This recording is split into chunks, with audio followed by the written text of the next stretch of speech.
এই বড়যন্ত্রটির মধ্যে কিভাবে মানুষের ফুসফুসের স্বাভাবিক কাজকর্ম চালিয়ে রাখা হয় তার একটা নিউজ স্টেশন দেখতে পাচ্ছেন। এই বড়যন্ত্রটিকে বলা হয় আয়রন লাং বা লোহার ফুসফুস। অনেক বছর আগে পোলিও আক্রান্তে যারা মানুষের ফুসফুস ঠিকমতো কাজ করতো না, তখন এই আয়রন লাং ব্যবহার করে তাদের শ্বাস প্রশ্বাসকে চালিয়ে রাখা হতো।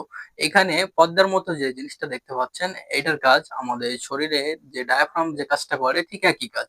এখানে যে লাঠের মতো যে জিনিসটা দেখতে পাচ্ছেন, ও এই পর্দাটাকে এই দিকে টেনে ধরে।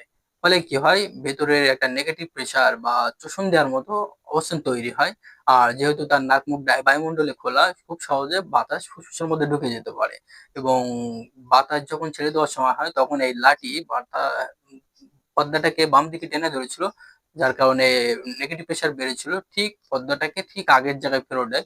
যার কারণে ভেতরে আর কোনো নেগেটিভ প্রেসার থাকে না, ফলে ফুসফুসের মধ্যে যতটুকুনি বাতাস আটকে পড়ছিল